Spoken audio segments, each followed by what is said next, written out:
निषाद समाज के नेता, हमारे निषाद समाज के राष्ट्रीय अध्यक्ष, वीआईपी राष्ट्रीय अध्यक्ष, सामाजिक न्याय के साथ देने वाले मुकेश सहनी जी से आग्रह करते हैं जो अपनी बात को रखेंगे। मुकेश सहनी जी।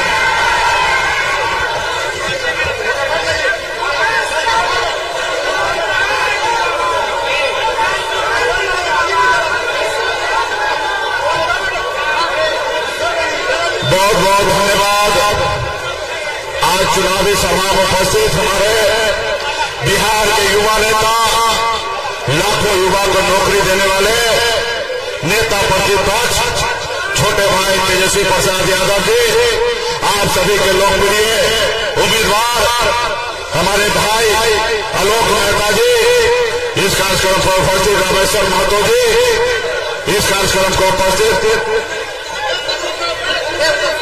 राज विश्वास साहू जी, रेशमा भारती जी, राजेंद्र सहनी जी, अशोक सिंह जी, सादा सिन्हा जी, इस कार्यक्रम में उपस्थित हमारे बीजेपी पार्टी के महिला जिला अध्यक्ष बहन पुष्पा सहनी जी, आदर्श कुमार पिंटू जी, बीजेपी पार्टी के जिला अध्यक्ष यशवंत सहनी जी, प्रखंड अध्यक्ष मुरवा, सुनील राय जी, मुखिया जी, अजीत जी, इस कार्यक्रम में उपस्थित हेमंत सहनी जी, विपिन सहनी जी, संतोष सहनी जी, विवेक कुमार जी, जिला IT cell Sumit Kumar Sahni ji, media प्रभारी मुकेश महाराज जी, कृष्ण सहनी जी, विजय सहनी जी, रघुनाथ सहनी जी और तमाम हमारे इंडिया गठबंधन के सभी वरिष्ठ नेतागण, विधायकगण, साईं जी और बड़े संख्या में यहाँ उपस्थित सम्मानित गार्जियन, नौजवान साथी, माता बहन, मीडिया कर्मी,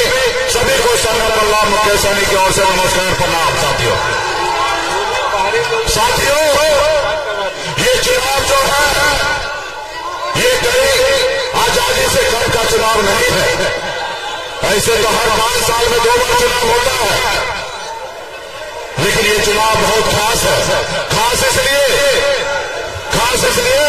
क्योंकि हमारा बाबा साहब भीमराव अम्बेडकर का दिया हुआ संविधान खतरे में है साथियों, लोकतंत्र खतरे में है। इसलिए साथियों ये देश आपका है, ये देश हमारा है, ये देश किसी का जागीर नहीं है।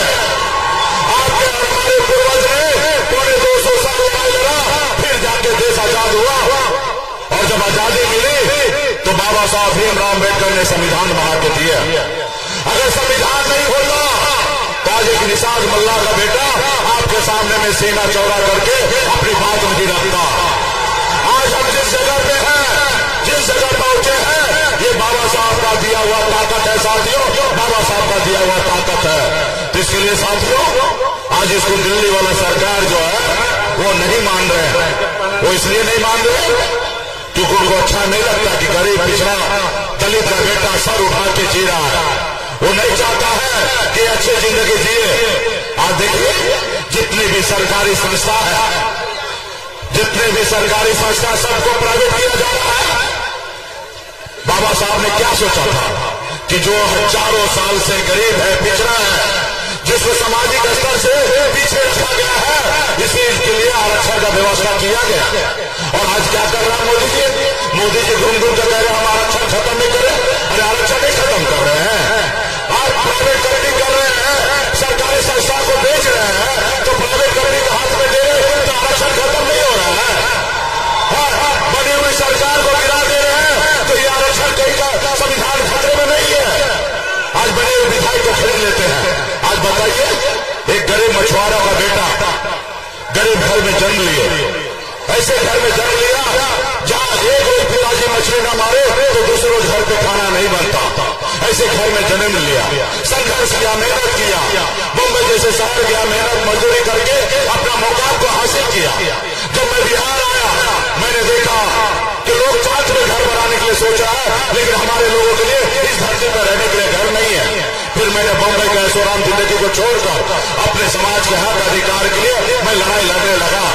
और लड़ाई लड़ते लड़ते आपने देखा 2020 में बिहार में हमने 4 विधायक बनाया और बिहार को बता दिया तब निषाद का बेटा सिर्फ मछली नहीं मारता है, विधायक भी बना सकता है। हमने बिहार को बताया और हमारे सहयोग से बिहार की सरकार बना।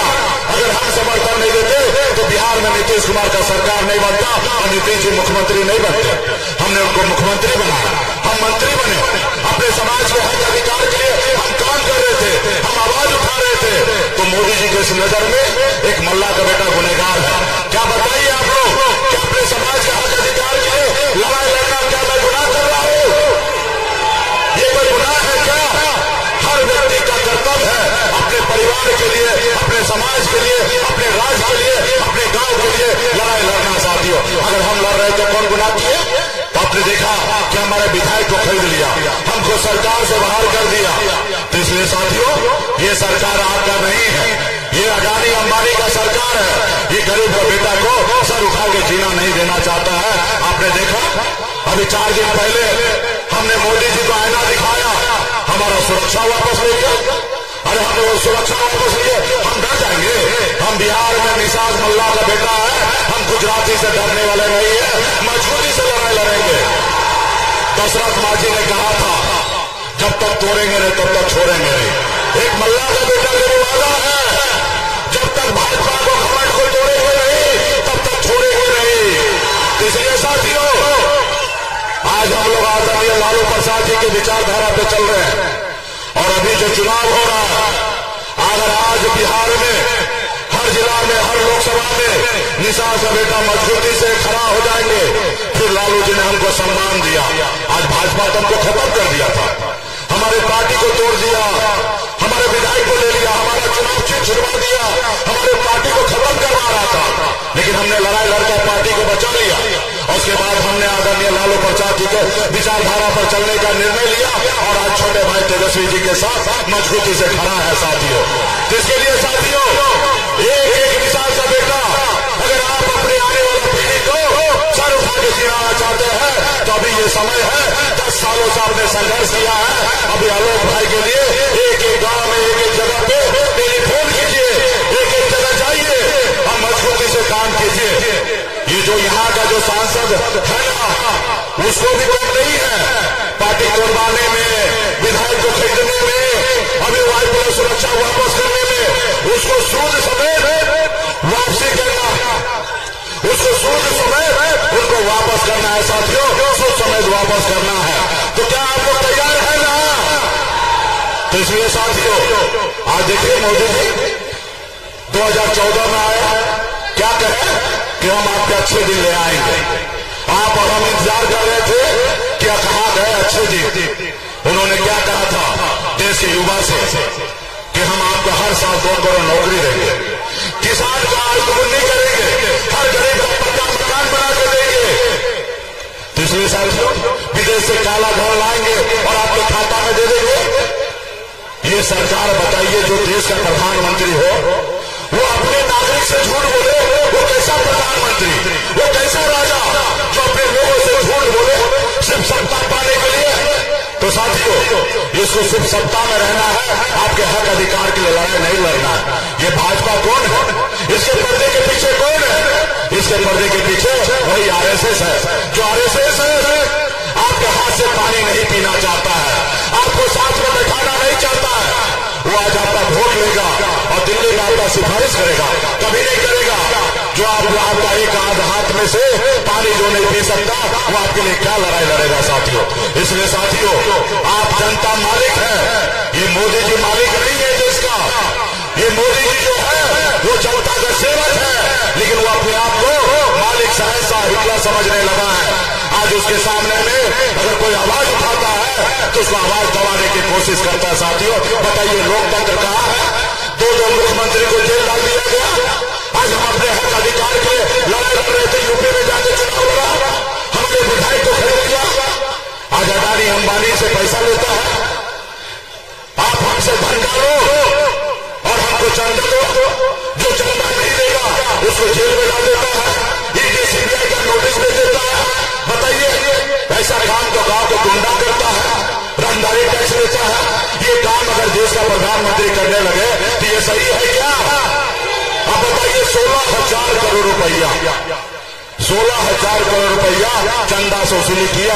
मैं धन्यवाद देता हूं सुप्रीम कोर्ट के कि उन्होंने उजागर किया और देश के सामने बता दिया कि मोदी जी के चेहरे पे कितना कालिक है। उन्होंने देश को, जनता को कैसे लिया? मोदी जी कहते हैं, उनके भाजपा का नेता कहते हैं, हम सनातन हैं, हम गौ माता के रक्षक हैं।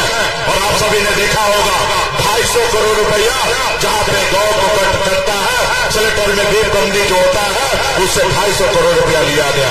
ये है मोदी जी का चरित्र। तो इसलिए साथियों, मजबूती से लड़ाई लड़ना है।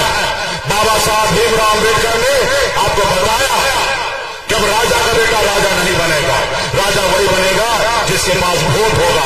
अब वोट आपके पास है, आपके उंगली में वो ताकत है कि आप देश के प्रधानमंत्री को बदल सकते हैं और राज्य के मुख्यमंत्री को बदल सकते हैं। तो इसलिए साथियों, बाबा साहब भीमराव अम्बेडकर ने सोच समझ के नेता के लिए 5 साल समय दिया है।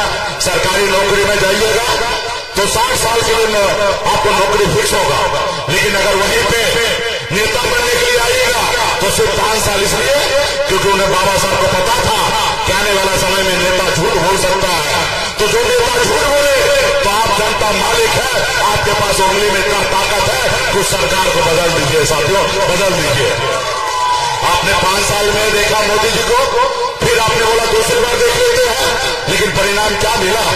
आज मोदी जी 75 साल के हो गए और देश की जनता से मौका मांग रहे हैं कि हमको एक बार और मौका दीजिए, हम देश का सेवा करना चाहते हैं। और वहीं पे मोदी जी ने एक अग्निवीर योजना लाया। अग्निवीर योजना में क्या है? 18 साल में आइए और 22 साल में रिटायरमेंट, यानी कि आप शादी से पहले रिटायर हो जाइए, मोच आने से पहले रिटायर हो जाइए। और लेकिन मोदी जी को 75 साल में सेवा करना, अब बताइए, तो ऐसे मोदी जी को बदलना है साथियों। तो इसलिए साथियों, पार्टी के एक एक नेता से आग्रह करेंगे कि गांव में इधर उधर जहां पे भी आपके रिश्तेदार हैं, वहां टेलीफोन कीजिए और बताइए कि आपको क्या करना चाहिए, सामाजिक न्याय के लिए कैसे लड़ाई लड़ना है। हमको पता चल रहा है कि यहाँ का जो लोग है, जो चुनाव लड़ रहा है, वो धनबल वाला है, माल है, वो दिल्ली बम्बई सब जगह से इकट्ठा कर रहा है और गांव में बांटने का काम कर रहा है। ये पैसा भी आप ही का है, वो किसी उसका पैसा नहीं है, वो आप ही का पैसा है। जो दे रहा है तो चुपचाप रख लीजिए, उसमें कोई टेंशन नहीं लेना है। और जब ईवीएम मशीन में जाइएगा वोट गिराने के लिए, तभी तो आप अकेले रहते हैं। और जब अकेले रहते हैं तो आप दिल पे हाथ दीजिए और सोचिए कि देश का भला किसमें है, हमारे क्षेत्र का जनता का भला किसमें है। मोदी जी ने 10 साल में क्या किया, अच्छा किया कि बुरा किया, और ये सब सोचकर ईमानदारी से आंख बंद करके शांति से सोचिएगा तो आपका एक ही नजर आएगा, इंडिया गठबंधन। भाई आलोक जी नजर आएंगे और आलोक जी को जब चुनाव जिताइएगा, हमारे आलोक भाई अनुभवी नेता है और आपके क्षेत्र में घूम घूम के काम करने वाले लोग हैं, और इनको जिताइएगा तो आपका आवाज को बुलंद करेंगे दिल्ली में, और वहां पे आपका हर समस्या को दूर करेंगे। और यहाँ पे हम लोग जीतेंगे तो अगला बिहार में सरकार बनाएंगे, और जब सरकार बनाएंगे तो मजबूती से बिहार में जो तेजस्वी जी ने 5 लाख युवा को नौकरी दिए, उसी तरीके से आने वाला समय में भी नौकरी मिलते रहेगा और हमारा बिहार के लोग आगे बढ़ेगा। ये भाजपा वाला काम चला नहीं है। 17 साल से नीतीश जी थे तो नौकरी मिल रहा था, नहीं मिल रहा था। जैसे तेजस्वी के साथ आए, नौकरी मिलना चालू हुआ, और जब नौकरी मिलना चालू हुआ तो भाजपा षड्यंत्र के साथ रचकर और नीतीश जी को वापस ले लिया ताकि नौकरी मिलना बंद हो जाए और बिहार से युवा जो है उनके गुजरात में जाके मजदूरी करे। साथियों, अब बिहार को ऐसा प्रदेश बनाना है कि बिहार का कोई भी बेटा गुजरात में नहीं जाएगा काम करने के लिए, बिहार में काम मिले, इसके लिए हम लोग लड़ाई लड़ेंगे। साथियों, अभी आप सबको मालूम है मेरी उम्र 40-42 साल है, तेजस्वी जी का 35-34 साल है। हम लोगों को 35-40 साल सेवा करना है, 35 साल 40 साल राज्य में काम करना है, और हम लोगों का एक ही सोच होगा कि अभी जो हम लोगों को राज्य इतना पिछड़ा है, इसको कैसे हम बिहार को आगे करें और देश और दुनिया में हम बिहार का नाम कैसे रोशन करें, इसके लिए हम लोग काम करेंगे। तो इसलिए तमाम हमारे जितने भी नेतागण हैं, एक एक साथी से कहूंगा कि अगल बगल में जहां पे भी है अपने मजबूती से काम करने का काम कीजिएगा। और हमारे राष्ट्रीय जनता दल का उम्मीदवार संयुक्त उम्मीदवार है, हमारे आलोक भाई का चुनाव चिन्ह लालटेन है। कितना नंबर क्रमांक पे है? 1 नंबर पे है, तो 1 ही नंबर पे रहना चाहिए। देख लीजिए, कहीं ना कहीं सिर्फ आलोक भाई नहीं लड़ रहा है,